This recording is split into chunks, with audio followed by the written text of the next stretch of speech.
और चलिए सीधे रुख करते हैं मुख्यमंत्री योगी आदित्यनाथ का इस वक्त बजट पर उनकी प्रेस कॉन्फ्रेंस हो रही है।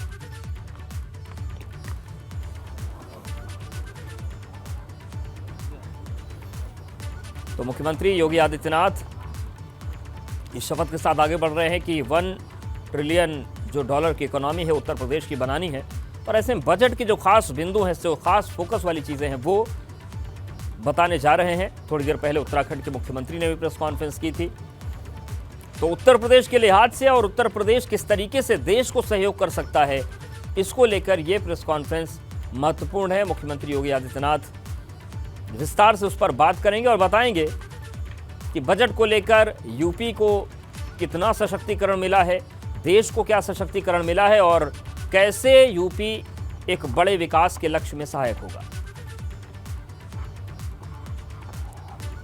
मित्रों, मैं आज आपका इस विशेष प्रेस वार्ता में आपका स्वागत करता हूं।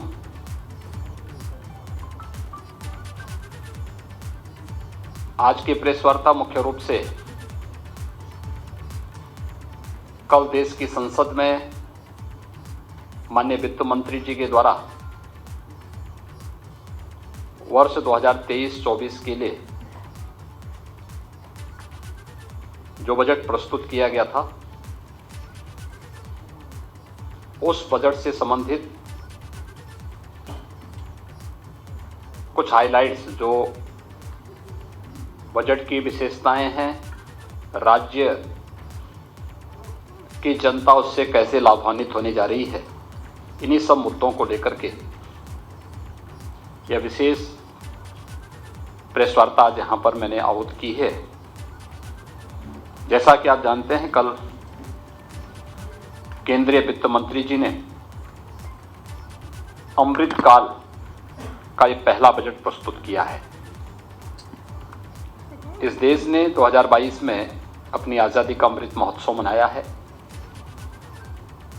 और आदरणीय प्रधानमंत्री जी ने देश की आज़ादी के शताब्दी महोत्सव तक इस 25 वर्ष के कालखंड को अमृत काल के रूप में संबोधित करते हुए अमृत काल की और आज़ादी के शताब्दी महोत्सव के वर्ष में हम कैसा भारत चाहते हैं, उससे पूरे देशवासियों को जोड़ने का आह्वान किया था। और आज़ादी के अमृत महोत्सव के मुख्य महोत्सव में आदरणीय प्रधानमंत्री जी ने देश को पंच प्रण से जोड़ने की बात की थी। पंच प्रण में एक प्रण विकसित भारत के निर्माण का भी है और अमृत काल का ये पहला बजट उस विकसित भारत की परिकल्पना को साकार करने वाला एक सर्वस्पर्शी, समावेशी बजट है, जो समाज के प्रत्येक तबके को, गांव, गरीब, किसान, नौजवान, महिलाएं, वंचित, वनवासी समुदाय और समाज का वो प्रत्येक तबका, उन सबको इसमें अवसर देने का कार्य किया है। और इन सभी अवसरों को यूनियन बजट में सप्तऋषि के रूप में संबोधित किया गया है। यानी भारत ने अपनी पूरी व्यवस्था को मार्गदर्शक के रूप में सप्तऋषियों के रूप में लिया है। वे सप्तऋषि भारत की व्यवस्था के आधार शिल्पी रहे हैं, जिनके मार्गदर्शन में भारत की सनातन परंपराएं पली बढ़ी, आगे वैश्विक मंच पर भारत को विश्व गुरु के रूप में स्थापित किया। ऐसे ही सप्तऋषियों ने भी के ही मार्गदर्शन में सारे कार्य हुए थे और सप्तऋषि के रूप में मार्गदर्शन करने के लिए 7 महत्वपूर्ण मुद्दों को लेकर के, जिसमें इंक्लूसिव डेवलपमेंट यानी एक समावेशी विकास का मॉडल खड़ा करना, रीचिंग द लास्ट माइल यानी अंत्योदय की परिकल्पना, अंतिम पायदान पर खड़े हुए व्यक्ति के लिए शासन की योजनाओं का लाभ देना। आपने देखा होगा कि कोरोना कालखंड में पिछले 3 वर्ष से लगातार 80 करोड़ लोगों को प्रधानमंत्री गरीब कल्याण अन्न योजना का लाभ मिल रहा है और प्रधानमंत्री गरीब कल्याण अन्न योजना का लाभ अगले 1 वर्ष के लिए और बढ़ाने का कार्य हुआ है। 2 लाख करोड़ रुपए सालाना इस पे खर्च होता है। यह भी इस योजना का इस बजट का एक महत्वपूर्ण हिस्सा है। इंफ्रास्ट्रक्चर एंड इन्वेस्टमेंट, अगर हम 2013-14 की तुलना में भारतीय रेल के बजट को देखें, इसमें 2,40,000 करोड़ रुपए का प्रावधान किया गया है। 2013-14 की तुलना में 9 गुना अधिक है। हाईवेज के बारे में देखेंगे तो एक बड़ा इंफ्रास्ट्रक्चर डेवलपमेंट के लिए 50 नए एयरपोर्ट, हेलीपोर्ट, वाटरवेज आदि के लिए भी प्रावधान किया गया है और इसका सर्वाधिक लाभ उत्तर प्रदेश लेने जा रहा है, क्योंकि उत्तर प्रदेश के पास सबसे बड़ा रेल नेटवर्क, देश का सबसे बड़ा रेल नेटवर्क हमारे पास है। उत्तर प्रदेश के पास सबसे बड़े पैमाने पे नए हाईवेज के प्रस्ताव उत्तर प्रदेश ने भेजे हैं और उत्तर प्रदेश इस दिशा में कार्य कर रहा है और पिछले 5 वर्ष के अंदर जितना भी इंफ्रास्ट्रक्चर का कार्य उत्तर प्रदेश के अंदर हुआ है, वह उत्तर प्रदेश के नए परसेप्शन को और नए उत्तर प्रदेश के बारे में सबका ध्यान आकर्षित करता है। स्वाभाविक रूप से इस इंफ्रास्ट्रक्चर का लाभ भी उत्तर प्रदेश को सबसे अधिक होने जा रहा है। प्रदेश के अंदर सक्षमता को सामने लाना, अनलीजिंग द पोटेंशियल, यह इसका चौथा भाग है और इसके बारे में उत्तर प्रदेश की अंदर की जो हम लोग पहले से कहते आ रहे हैं कि उत्तर प्रदेश अनंत संभावनाओं वाला प्रदेश है। दुनिया के अंदर भारत के बारे में कहा जाता है, पूरी दुनिया आशा भरी निगाहों से भारत की तरफ देख रही है और देश के अंदर उत्तर प्रदेश के लिए संभावनाएं हैं। एक ग्रीन ग्रोथ यानी कैसे हम हरित विकास की ओर जा सके, कार्बन उत्सर्जन को कम से कम करके हम डेवलपमेंट का एक ऐसा मॉडल दें जो लोगों के सतत और समावेशी विकास के लिए महत्वपूर्ण हो सके। उस प्रकार के मॉडल को, चाहे वो एनर्जी के क्षेत्र में आप देखें, रिन्यूएबल एनर्जी का हो, हाइड्रोजन एनर्जी का हो, या फिर खेती किसानी के क्षेत्र में आप देखेंगे तो विषमुक्त खेती के लिए प्राकृतिक खेती को बढ़ावा देने का कार्यक्रम, या भारत की प्राचीन उस पद्धति को जो आज 2023 का वर्ष मिलेट ईयर के रूप में भी घोषित हुआ है, उस रूप में विकसित करने के लिए उसका भी प्रावधान बजट में किया गया है। यूथ पावर, उत्तर प्रदेश की देश दुनिया के अंदर अगर सर्वाधिक यूथ भारत के अंदर है तो भारत के अंदर सबसे अधिक यूथ उत्तर प्रदेश के अंदर है। उस युवा के विकास के लिए, उसके कौशल विकास के लिए, उसे आधुनिक तकनीक से जोड़ने के लिए, उसे तकनीकी रूप से सक्षम बनाने के लिए क्या कुछ प्रयास होने हैं इस दिशा में।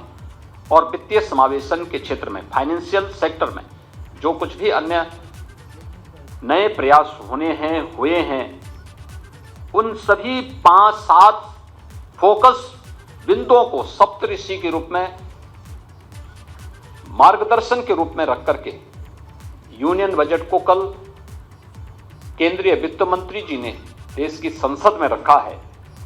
स्वाभाविक रूप से यह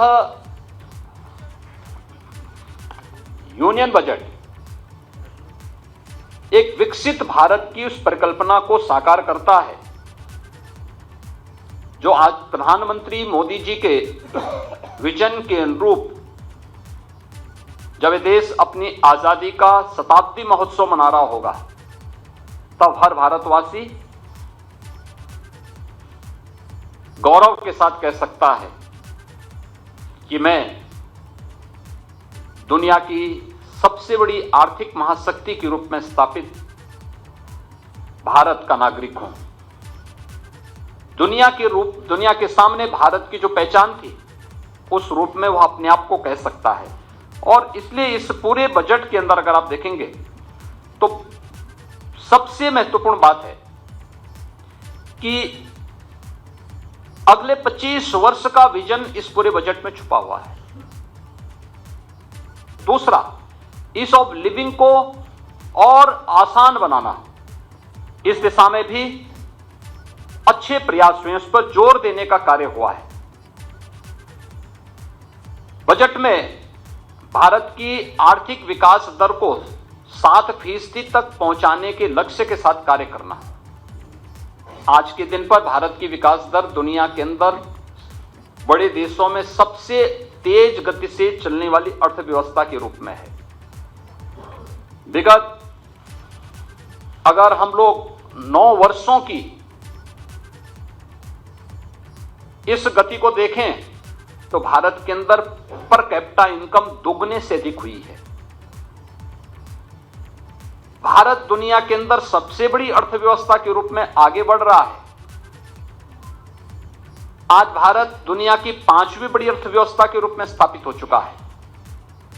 और यूनियन बजट में इन सभी बातों को ध्यान में रख करके कार्य किया गया है। अंत्योदय के लक्ष्य को ध्यान में रख करके प्रधानमंत्री गरीब कल्याण अन्न योजना का लाभ देश के अंदर अगर 80 करोड़ लोग ले रहे हैं तो उसका भी सर्वाधिक लाभ उत्तर प्रदेश के लोगों को मिल रहा है। उसमें 15 करोड़ लोग उत्तर प्रदेश के अंदर इस योजना के साथ जुड़े हुए हैं।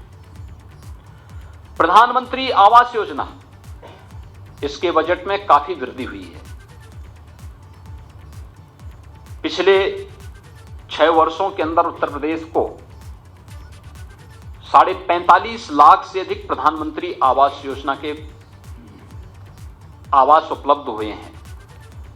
और अभी हाल ही में उत्तर प्रदेश को प्रधानमंत्री आवास योजना के अंदर 10 लाख नए आवास उपलब्ध हुए हैं।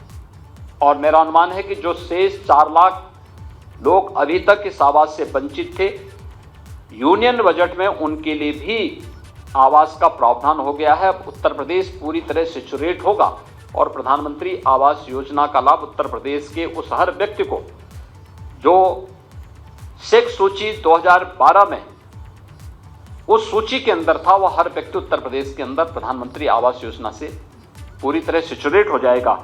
इसमें भी काफी बड़ी योजना यानी लगभग 69,000 करोड़ रुपए का प्रस्ताव किया गया है।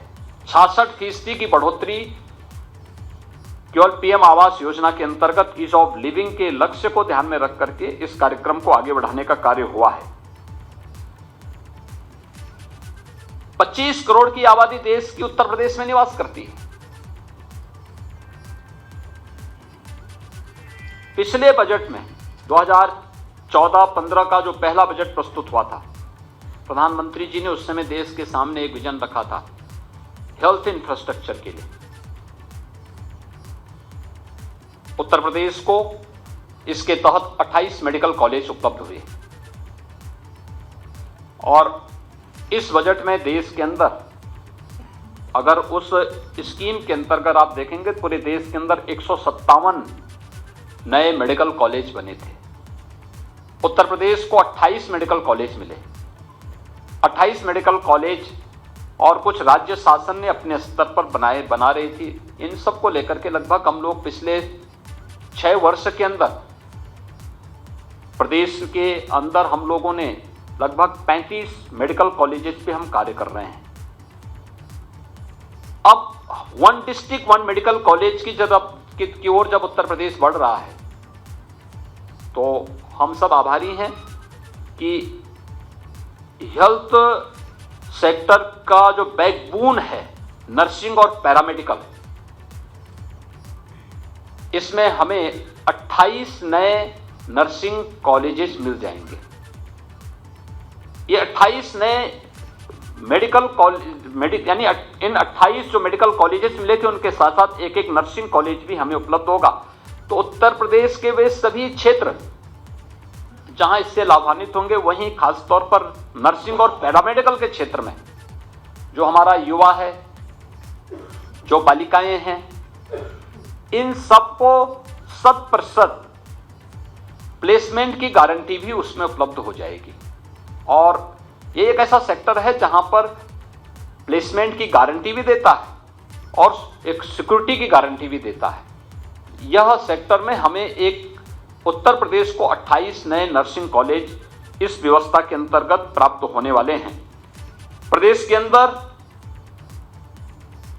पिछले 6 वर्ष के अंदर जो हम लोगों ने कृषि के क्षेत्र में, डेयरी और मत्स्य के क्षेत्र में जो कार्य किया है, उत्तर प्रदेश खाद्यान्न उत्पादन में आज नंबर 1 पर है। उत्तर प्रदेश गन्ना उत्पादन में आज नंबर 1 पर है। इथेनॉल उत्पादन में नंबर 1 पर है। दुग्ध उत्पादन में नंबर 1 पर है। और इन्हीं संभावनाओं को आगे बढ़ाने के लिए ढेर सारे प्रावधान किए गए। खासतौर पर मैं बार बार इस बात को कहता हूं कि हमने प्रदेश की कृषि विकास दर को 5.5% से बढ़ा करके लगभग 8.5% तक ले जाने में हम सफल हुए। कोरोना कालखंड में एकमात्र सेक्टर ऐसा था जिसकी ग्रोथ रेट डाउन यानी रहने की बजाय वह स्थिर रहा या उसमें थोड़ी बहुत बढ़ोतरी रही और वह कहीं भी धोखा नहीं दी। एग्रीकल्चर के फील्ड में हमारे पास वो संभावना है और मैं मानता हूं उत्तर प्रदेश के अंदर, यद्यपि उत्तर प्रदेश में हमारे अन्नदाता किसानों ने अपनी मेहनत से, अपनी पुरुषार्थ से और विगत 8-9 वर्षों के अंदर केंद्र सरकार के द्वारा मिले प्रोत्साहन के कारण बहुत कुछ अच्छा किया, लेकिन इसमें बहुत अच्छा करने की गुंजाइश अभी है, क्योंकि देश की सबसे अच्छी फर्टिलाइजर लैंड हमारे पास है, सबसे अच्छा जल संसाधन हमारे पास है और उस जल संसाधन के बल पर ही पिछले 6 वर्ष के अंदर हम लोगों ने लगभग 23 लाख हेक्टेयर भूमि को अतिरिक्त जल की सिंचाई की सुविधा उपलब्ध करवाई। पहली बार देश के अंदर 12 करोड़ किसानों को और प्रदेश के अंदर 2 करोड़ 60 लाख किसानों को प्रधानमंत्री किसान सम्मान निधि का लाभ भी प्राप्त हुआ। और उन्हीं सब बातों को ध्यान में रख करके अब कृषि ऋण की जो सीमा है, यह फिर से भारत सरकार ने इसमें काफी बढ़ोतरी की है। पूरे देश के अंदर लगभग 20 लाख करोड़ रुपए का एक बेहतर प्रस्ताव कृषि ऋण के लिए किसानों के लिए उपलब्ध करवाने के लिए व्यवस्था दी है।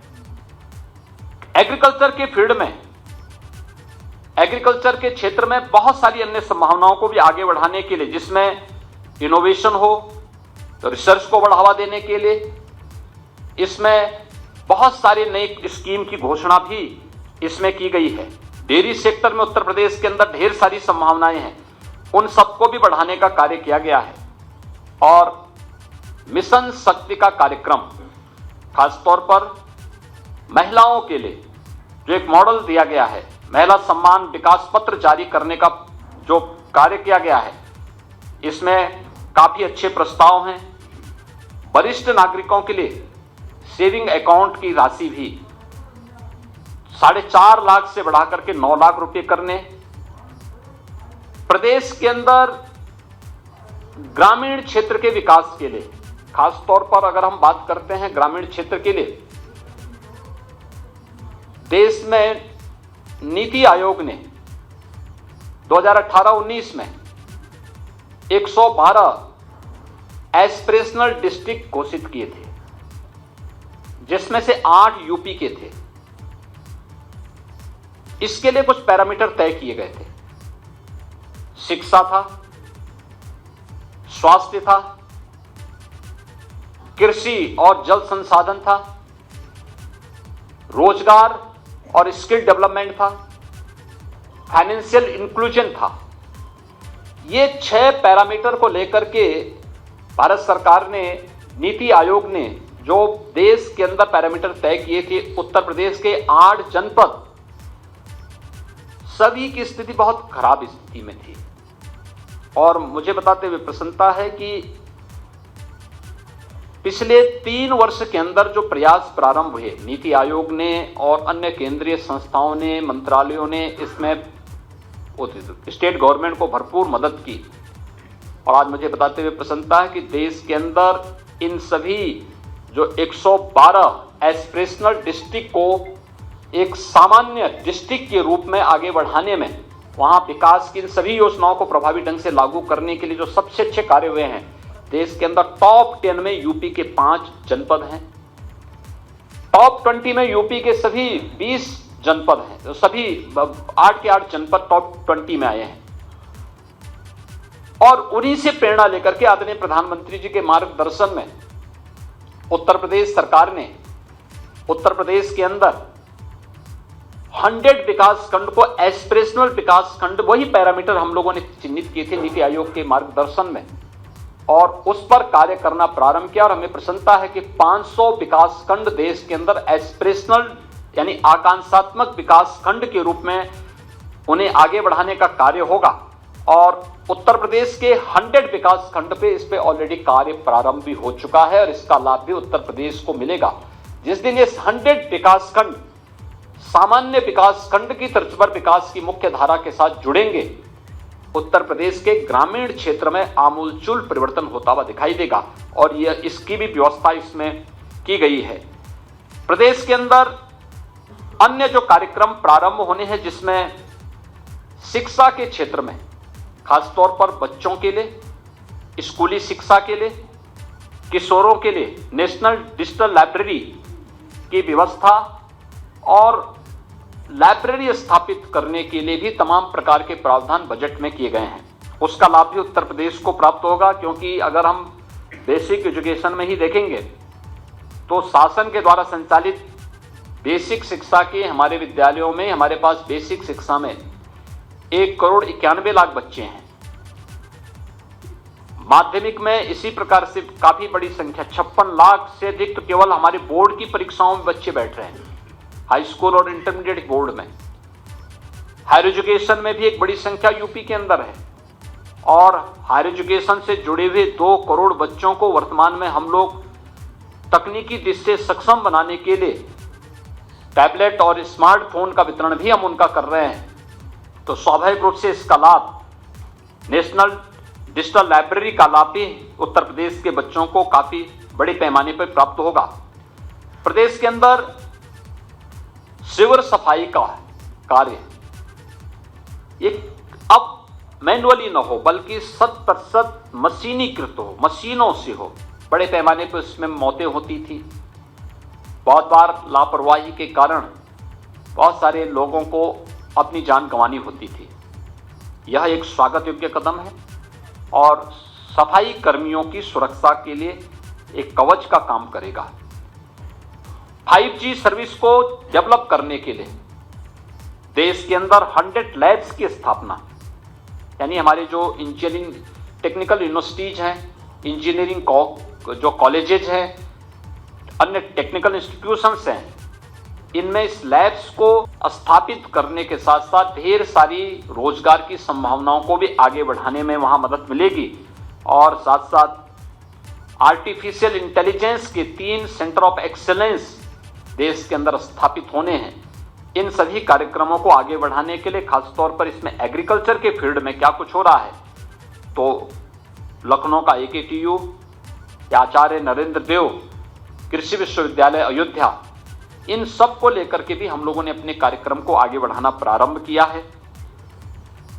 पर्यटन विकास की जो संभावनाएं हैं, इसको मिशन मोड पर लेकर के सर्विस सेक्टर में अनेक संभावनाएं हैं और उत्तर प्रदेश ने पिछले 6 वर्ष के अंदर इन संभावनाओं को देखा है। यूनियन बजट में भी इसका स्थान दिया गया है और जिसमें खासतौर पर हर राज्य के अंदर एक यूनिटी मॉल का प्रावधान भी किया गया है। यूनिटी मॉल, जहां पर उत्तर प्रदेश ने जैसे स्कीम अपनी चलाई थी जो 2018 में परंपरागत उद्यम के लिए वन डिस्ट्रिक्ट वन प्रोडक्ट की। अपने प्रोडक्ट को तो हम करेंगे ही करेंगे, पूरे देश भर के ऐसे ही ओडीओपी से जुड़े हुए प्रोडक्ट को डिस्प्ले करना, उसकी ऑनलाइन सेल करना, ये सभी सुविधाएं वहां एक जगह उपलब्ध हो पाएंगी। इसके लिए भारत सरकार मदद करने जा रही है और इसको लेकर के भी यह एक परंपरागत उद्यम को बढ़ावा देने और एमएसएमई सेक्टर के लिए बहुत अच्छी प्रोत्साहन का एक वो वहां पर उसका लाभ प्राप्त होगा। प्रदेश के अंदर अन्य कार्यों के साथ साथ प्रदेश में प्राकृतिक खेती को बढ़ावा देने के लिए भी, यानी जो प्राकृतिक खेती को मिशन मोड पर लेने का कार्यक्रम चल रहा है, इसका लाभ भी उत्तर प्रदेश लेगा, क्योंकि उत्तर प्रदेश ने इसमें लगभग वर्तमान में हम लोग जैविक खेती और प्राकृतिक खेती दोनों मिलाकर के उत्तर प्रदेश लगभग 1,26,000 हेक्टेयर लैंड में वर्तमान में इस खेती को बढ़ावा देने में सफल हुआ है। और उत्तर प्रदेश ने गंगा के तटवर्ती सभी 27 विकास खंडों में और बुंदेलखंड के सभी 7 जनपदों को इस दिशा से चयनित करके उसके लिए एक इंसेंटिव की भी घोषणा की है। इसमें एग्रीकल्चर के साथ साथ हॉर्टिकल्चर को और वहां पे अन्य कार्यक्रमों को भी आगे बढ़ाने का हमने निर्णय लिया है कि एक विष मुक्त खेती को हम बढ़ावा देने का कार्य करेंगे। एमएसएमई सेक्टर को, यह उत्तर प्रदेश के लिए बहुत महत्वपूर्ण योजना है। एमएसएमई आप जानते हैं देश का सबसे बड़ा जो देश है वो यूपी के पास है। 96 लाख यूनिट सूक्ष्म लघु मध्यम उद्यम उत्तर प्रदेश के अंदर है और इसके लिए जो क्रेडिट गारंटी योजना है, यह प्रदेश की हमारी जो स्थानीय अर्थव्यवस्था है इसको तो मजबूत करेगा ही करेगा। यहाँ पे रोजगार की ढेर सारी संभावनाओं को भी आगे बढ़ाने का एक अवसर हमारे पास होगा। ये सभी चीजें हमारे पास उत्तर प्रदेश के अंदर, इन सभी योजनाओं को उत्तर प्रदेश को जोड़ने का एक अवसर प्राप्त होगा। उत्तर प्रदेश की परंपरागत उद्यम को आगे बढ़ाने या उत्तर प्रदेश के अंदर एक स्कीम जिसको हम आज के दिन पर हम लोगों ने विश्वकर्मा श्रम सम्मान योजना के रूप में कहा था, अपने परंपरागत शिल्पकारों को, कारीगरों को प्रोत्साहित करने की स्कीम स्टेट गवर्नमेंट चला रही थी। मुझे प्रसन्नता है कि अब ये पीएम स्कीम के अंतर्गत, पीएम विश्वकर्मा सम्मान योजना के अंतर्गत ये स्कीम आगे बढ़ेगी। हमने 16 अलग अलग कैटेगरी को इसके अंतर्गत चिन्हित किया था। उनको हम लाते थे, उनकी ट्रेनिंग के एक कार्यक्रम के साथ जोड़ते थे। ट्रेनिंग के दौरान उनको एक निश्चित मानदेय देते थे। मानदेय देने के बाद फिर उन्हें एक सर्टिफिकेट देते थे और फिर बैंकों से उन्हें लोन उपलब्ध करवाते थे, टूल किट फ्री में उपलब्ध करवाते थे। एक स्कीम स्टेट के अंदर प्रारंभ की थी। अब इसे भारत सरकार का प्रोत्साहन मिलने पर इसमें प्रदेश के अंदर हर गांव में अलग अलग हस्तशिल्पी और कारीगर मौजूद है। इसको प्रोत्साहन को एक नया पंख लगेगा, इसको आगे बढ़ाने में हमें प्राप्त एक मदद मिलेगी। पीएम कौशल विकास 4 भी अब प्रारंभ होने वाला है। एक महत्वपूर्ण योजना होगी, खासतौर पर हमारे कॉलेजेस के बच्चों के लिए जो अभी तक सिंपली बीए किए थे, बीकॉम थे या बीएससी थे, कोई टेक्निकल उनके पास नॉलेज नहीं था, उनको अब आगे बढ़ाने के लिए या फिर हमारे अपने अन्य नौजवानों को आगे बढ़ाने के लिए एक नेशनल अप्रेंटिसशिप की स्कीम, जिस स्कीम को एक हमने अभी घोषणा भी की है यूपी दिवस के अवसर पर, उत्तर प्रदेश के अंदर सीएम अप्रेंटिसशिप की स्कीम, जिसका पहला पार्ट हम लोगों ने बहुत पहले लागू किया था, जिसमें हम लोगों ने जो टेक्निकल हैंड्स थे, टेक्निकल इंस्टीट्यूशंस को इंडस्ट्री के साथ जोड़ना और इंडस्ट्री के साथ जोड़ने के साथ साथ उसको जो मानदेय हम देते थे, आधा मानदेय हम देंगे, आधा इंडस्ट्री देगा, एक निश्चित समय सीमा के अंदर। अब इस स्कीम के अंतर्गत भी एक भारत सरकार ने एक बड़ी योजना पीएम या नेशनल अप्रेंटिसशिप स्कीम के अंतर्गत लेने का कार्य किया है और लाखों नौजवानों को इसके जुड़ने का अवसर प्राप्त होगा। स्वाभाविक रूप से सबसे अधिक यूथ यूपी के अंदर है। यूपी के नौजवानों को इसका लाभ प्राप्त होगा और उत्तर प्रदेश के अंदर इससे काफी बड़े पैमाने पे नौजवानों को आगे बढ़ने का अवसर प्राप्त होगा। हमारा अनुमान है कि इन सभी स्कीम के अंतर्गत देश के अंदर 47 लाख यूथ अगले 3 वर्ष के अंतर्गत इस स्कीम के साथ जुड़ करके इससे लाभान्वित होने का कार्य करेंगे।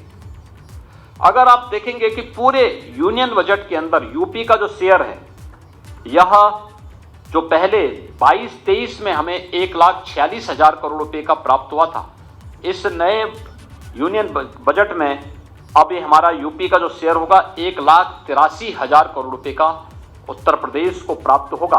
और उत्तर प्रदेश स्वाभाविक रूप से जिस विकास की गति से आगे बढ़ रहा है, यह उत्तर प्रदेश के विकास को नया पंख लगाने और उत्तर प्रदेश की 25 करोड़ जनता को इन योजनाओं से आगे बढ़ाने में हमें यहाँ से इससे मदद मिलेगी।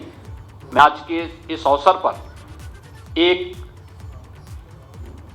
सर्वस्पर्शी,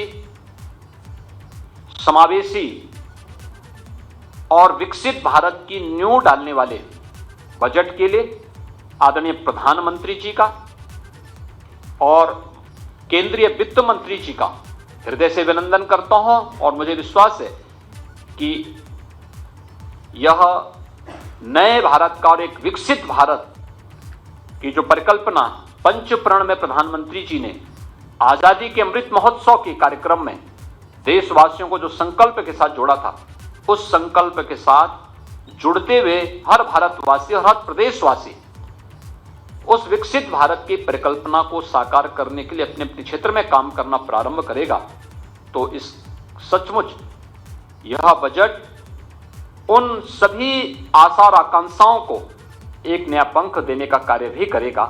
मैं इस अवसर पर एक बार फिर से एक लोक कल्याणकारी और समृद्ध भारत की परिकल्पना को साकार करने वाले बजट के लिए आदरणीय प्रधानमंत्री जी का, आदरणीय प्रधान और एक जो मध्यम वर्ग के लिए जो अक्सर आती थी टैक्स, इनकम टैक्स की जो रिबेट की सीमा है, और मध्यम वर्ग के लिए जो अक्सर आती थी टैक्स, इनकम टैक्स की जो रिबेट की सीमा है, वह 5 लाख से बढ़ा के 7 लाख करना काफी बड़े पैमाने पे इसकी लोगों ने तारीफ की है, इसकी काफी सराहना हुई है।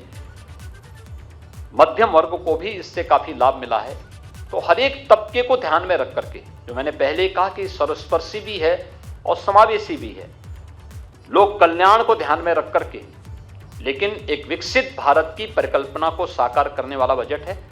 इसके लिए मैं आदरणीय प्रधानमंत्री जी और केंद्रीय वित्त मंत्री जी का हृदय से अभिनंदन करता हूं और प्रदेशवासियों की ओर से आभार भी व्यक्त करता हूं। धन्यवाद जी।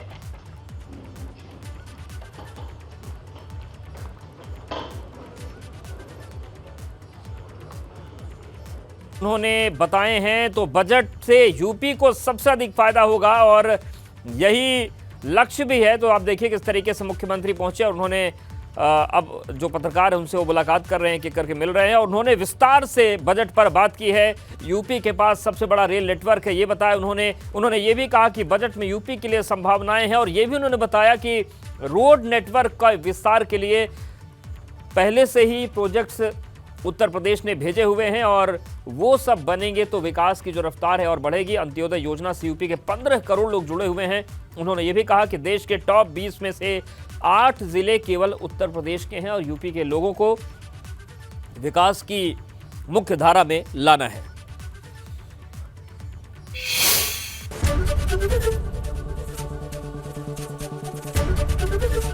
एबीपी गंगा, खबर आपकी, जुबान आपकी।